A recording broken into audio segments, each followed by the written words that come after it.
A gente começa falando de eleições municipais aqui em Manaus, tem aliado muito importante chegando aí para participar de uma campanha aqui, né? Nesse momento já vai ser campanha, a campanha está liberada a partir da sexta-feira e ainda esse mês a gente deve ter a chegada de um dos principais reforços aí de um dos pré-candidatos à Prefeitura de Manaus. Mas eu não vou falar inicialmente não, vou primeiro mostrar um vídeo que eles publicaram hoje pela manhã que entregou um pouco desse jogo aí, dá só uma olhada.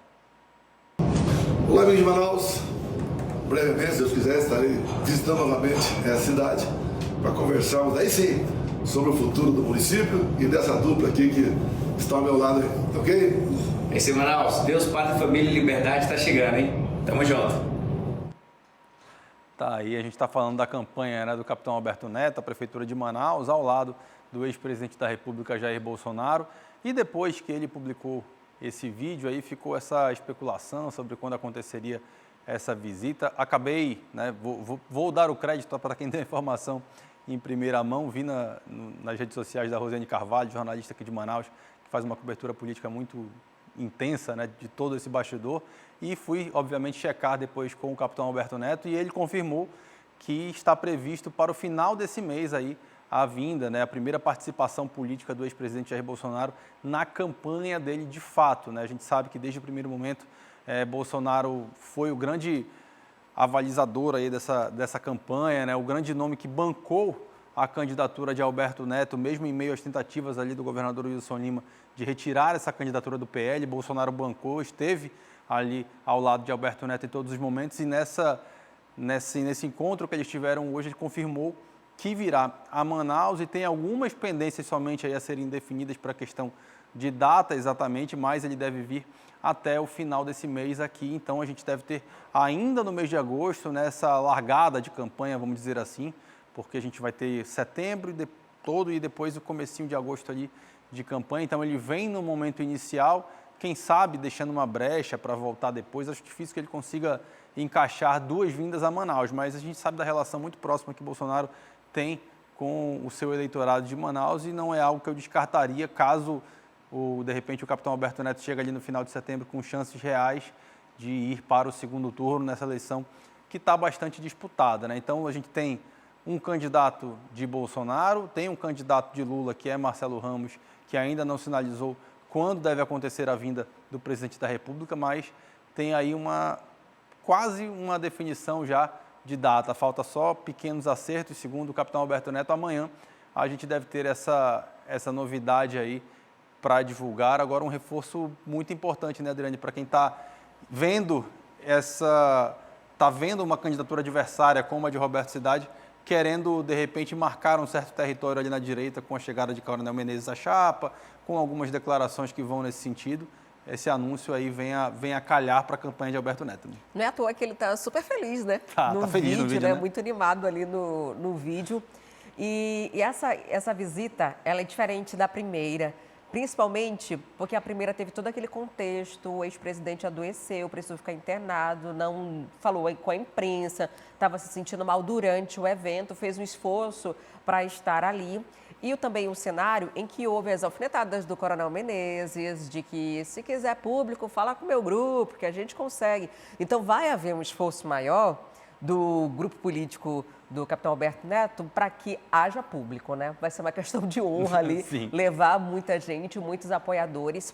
E já num contexto em que, de fato, existe uma candidatura, né? A gente estava antes nos pré-candidatos, no pré-candidato, na oficialização, quem que vai ser vice, quem que não vai ser. Agora já tem a oficialização de vice, já tem, de fato, a campanha começa agora dia 16. Então vai ser um momento diferente, um momento que pode pedir voto, um momento que dá para fazer uma declaração mais incisa e que a gente vai ver também de que forma o ex-presidente vai se portar, que tipo de declarações ele pode fazer, principalmente em relação ao seu ex-aliado compadre, né? Ex-aliado ainda ex-aliado, compadre, né? O compadre ainda é, né? O compadre ainda é. De que forma ele deve se posicionar em relação a isso? Se ele vai fazer questão de se desligar de uma forma definitiva, e isso pode ser ruim para o Coronel Menezes, ou se vai ignorar, que também é ruim, né? Ser ignorado é pior ainda do que o desligamento, fazer de conta que não existe.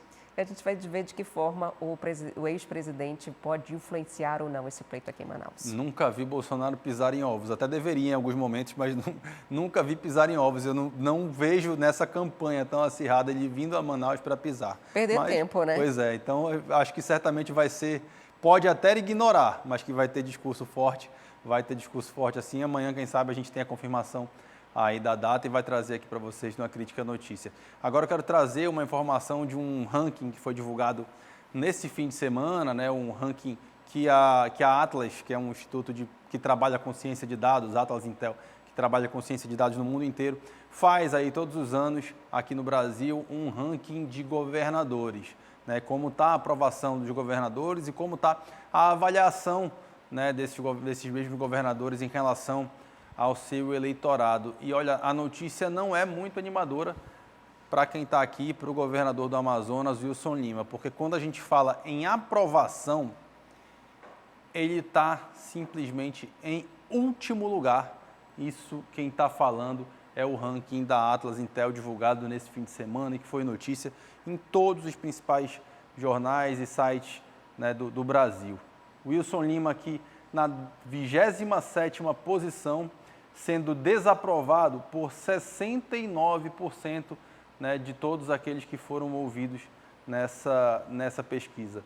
É uma pesquisa que funciona de um formato diferente, né? Ela é por base de questionários online, ela não é aquela pesquisa de campo de fato, ela faz uma mensuração e busca as pessoas online. Foram cerca de 30 mil pessoas ouvidas em todos os estados, do dia 15 de julho até o dia 4 de agosto, e ele está figurando nessa vergonhosa posição aqui, inclusive atrás do governador do Rio de Janeiro, Cláudio Castro, atrás ali da Raquel Lira de Pernambuco, né, e vê diversos outros nomes aqui, até, por exemplo, o Antônio Denário, que está enfrentando um processo complicado ali de seu mandato sendo questionado lá em Roraima, tem aprovação maior que a dele. É um ranking aqui que ele perdeu, acho que você não consegue ver aí de casa, tem aqui no cantinho dessa tela, que ele perdeu nada menos que 11 posições em relação ao final do ano passado. Esse ranking foi divulgado também em dezembro de 2023 e ele perdeu aí 11 posições. Então, o Wilson Lima está no pódio ao contrário, né? Se você virar esse mapa aqui de cabeça para baixo, ele vai ficar em primeiro, mas na realidade, nesse ranking, ele está em último. É o pior governador do país, segundo essa avaliação que é feita, que esse ranking de aprovação que é feito. E aí você tem também o ranking de avaliação. O que é o ranking de avaliação? É a quantidade de ótimo, bom que cada um desses governadores tem. E nesse aqui ele está um pouquinho menos pior, né? Você tem aqui o Cláudio Castro em último, ele está em 23º aqui, né, com 17% de ótimo bom na avaliação do seu governo, 38% de regular e 44% de ruim e péssimo, né? A gente tem situações, por exemplo, de ruim e péssimo pior do que a dele. Eu vou citar aqui, por exemplo, a Fátima Bezerra, lá do Rio Grande do Norte. Ela tem 49% de ruim e péssimo, porém ela tem 27% de ótimo bom. Por isso ela está na frente dele. Então não é só essa quantidade de ruim e péssimo que conta aqui no ranking, mas sim a disposição das pessoas em avaliar o governo como ótimo ou bom. E nesse caso aqui ele está em 23º, está só à frente do Eduardo Leite, do Rio Grande do Sul, da Raquel Lira de Pernambuco, Marcos Rocha de Rondônia e do Cláudio Castro, né, do Rio de Janeiro, que estão numa posição pior do que a dele. Nada positiva aí a avaliação, talvez por isso que ele esteja fazendo, a gente pode até colocar aquela foto, que eu não escolhi aquela foto por acaso, talvez até por isso ele esteja fazendo agora, nesse pleno período de campanha, o tal do governo presente, né? Acho que talvez muita gente não tenha visto o governo tão presente assim ultimamente, talvez isso seja resultado dessa avaliação aí, né?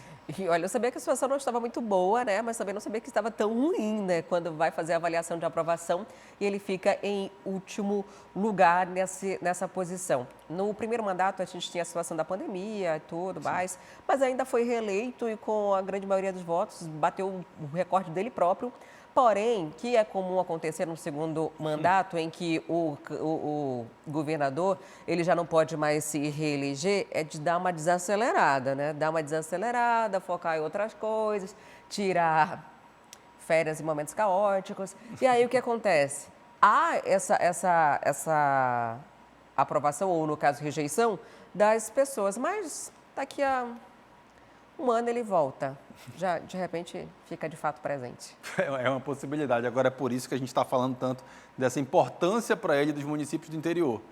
Quando você vê uma aprovação em queda, você vê uma avaliação cair, ele precisa reunir aliados no interior do estado. Por isso está fazendo esse, eu vou chamar de esforço, né? Esse esforço além da conta ali para conseguir eleger o pessoal, os seus aliados no interior do estado. Mas a gente vai continuar vendo no que vai dar essa situação. Se você gostou desse conteúdo, então já sabe, né? Dá um like aqui nesse vídeo, se inscreve no canal da TV A Crítica e ativa aí o sininho para ficar por dentro de todos os nossos conteúdos aqui no nosso canal.